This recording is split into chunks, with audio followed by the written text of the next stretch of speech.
And at China's Victory Day parade this week, active diplomacy between North Korea, Russia, and China sent a strong signal to the world. Our Oh Soo-young explains what it means for peace and denuclearization of the Korean Peninsula. A new phase of bloc politics could complicate the equation for peace on the Korean Peninsula.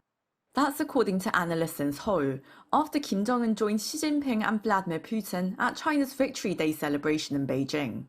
On Wednesday, the leaders of North Korea, China and Russia put on a united front throughout China's major military parade, hardening the fault lines against South Korea's strengthened trilateral cooperation with the United States and Japan.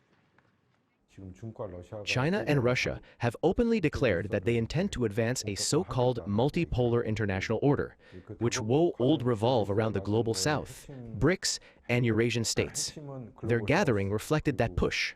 Second, it signaled a countermessage to the U.S. and the West, considering the recent South Korea-U.S. summit and their solidarity with Japan, reinforcing bloc confrontation in the region. For Kim Jong-un, it also underscored his push for recognition of North Korea as a nuclear power. While South Korea and the United States say they remain committed to reviving dialogue with Pyongyang, both allies maintain their push for the denuclearization of the Korean Peninsula. But for now, Pyongyang has little incentive to talk, as it benefits from Russia's war in Ukraine, with troop deployments and arms supplies exchanged for economic and diplomatic returns. At the same time, the potential end of the Ukraine war could mean Kim must keep his options open, shoring up ties with China and pressing for deeper economic cooperation. From Kim's perspective, it would be the North Korean-style division of labor, the economy from China, security from Russia, reaping benefits from both. Still, if talks to end the Ukraine war do take place and move forward, U.S.-North Korea dialogue could open up.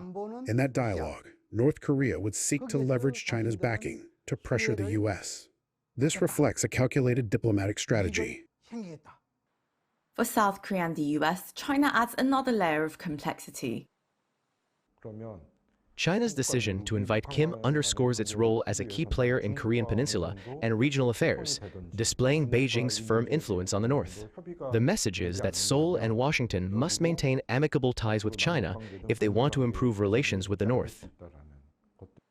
It's a leverage Xi Jinping's clearly flaunted as he elevated Kim Jong-un's treatment with special protocol in Tiananmen Square. The diplomatic calendar further raises the stakes. South Korea will host the APEC leaders meeting this October and has hoped to see the leaders of the US, China and even North Korea show up.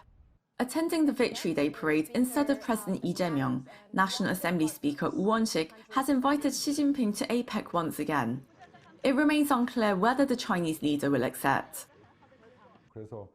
China initially had high hopes at the start of the Lee administration, but despite stressing pragmatic, national interest-based diplomacy, Lee prioritized a summit with Japan and reaffirmed its alliance with Washington. That likely displeased Beijing. Looking forward, Seoul says it will continue to strengthen its alliance with the United States while pursuing a stronger relationship with China in a way that mutually benefits their citizens, while calling on Beijing to play a more constructive role in Korean Peninsula affairs. Oh Soo-young, Arirang News.